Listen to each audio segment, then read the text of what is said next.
Pilipinas. Ito po ang inyong lingkod, si Yvonne Bonagrace. At gayon din po magandang araw sa buong mundo at sa ating mga kababayan dito sa Pilipinas. At narito po ang ating bagong henerasyon, News TV Worldwide, na maaari nyo na pong mapapanood araw-araw dito po sa YouTube channel, no? At gayon din po ating pong makakapanayam ang ating butihing bayan, punong bayan na si Mayor Romy Amurado ng Mahayhay, Laguna. Okay, magandang araw, Mayor Romy Amurado. Sir, kamusta na po yung ating anili ng Festival 2025 na kung saan ano po ba yung paghahanda ninyo dito at ano po yung mga aabangan ng ating mga kababayan? Okay, salamat at ito ang ka-10 taon na ang aming taon ng festival for 2025 at ito ay 8 araw na festivities, no? At napakarami naming mga activities na nakasala ngayon. Kahapon ay nagkaroon na ng ang Mahayhay Pride Celebration, ang kanilang mga LGBTQ, ang programa kahapon, meron silang contest. Then kanina umaga, nagkaroon kami ng fun run.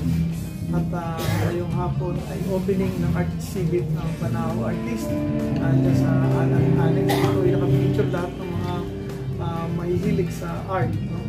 And of course, ngayong hapon ay binigyan namin ng pagkakataon ng Mahayhay for Jesus Movement na magkaroon sila ng isang concert.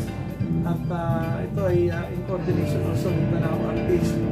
Then bukas meron kaming gabi na magsasaka na siyang natatanging programa para sa ating magsasaka dahil ito nga ay ani linang. Ani muhat sa linang. So meron tayong mga magsasaka, no? Then ang sunod nito ay meron tayong rampa ng kabayo, meron tayong DepEd night, meron tayong barangay night, no? Meron tayong gabi ng kabataan, meron Mr. and Miss Mahayhay at saka Ginang Mahayhay.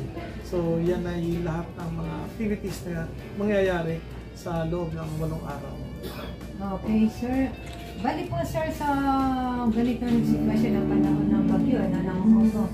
So, gaano pa ho ang paghahanda natin regarding ito po ba ipagpapaliban kasi na dumating ang bagyo po yung ating festival or itutuloy pa rin po? Siyempre, unang-una ay titingnan natin ang kaligtasan ng ating mga kababayan. Kung sakali talagang peligroso na ituloy ang selebrasyon dahil sa darating na bagyo, ay amin pong ipakancel ito at aming pag-uusapang mabuti. Pero kung halimbawa ay hindi na matuloy ang bagyo o lumis man lang, para maituloy namin ang aming activities dahil handang-handa na kami dito. Okay.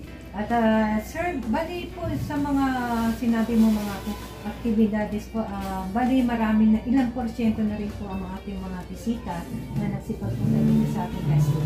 Sa ngayon ay palang pangalawang araw pa lang namin at araw ng, alam mo naman, weekday ngayon, so may mga trabaho pa ang mga tao.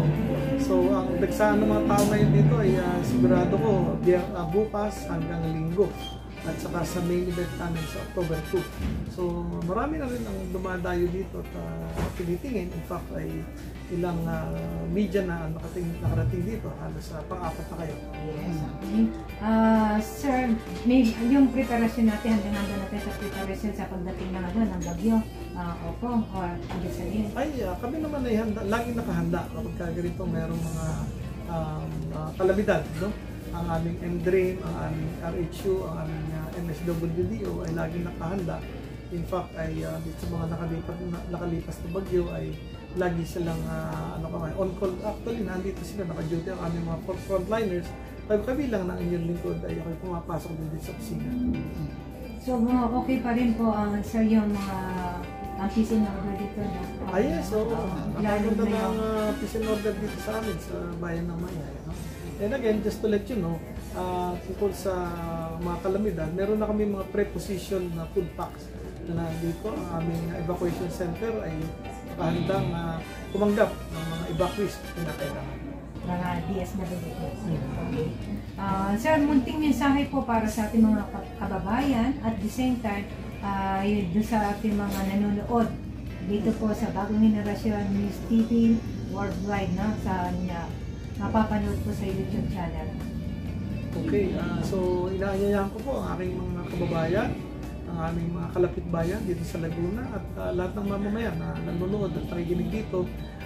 Kayo po ay pumunta dito sa bayan ng Mayhaya at ma-experience ninyo ang festivities ng Ani Linang. Ito ay masaganang ani galing sa aming mga linang na dulot sa amin ng mga magsasaka. So inaanyayahan ko po kayo pumunta dito para ma-enjoy niyo. Salamat po.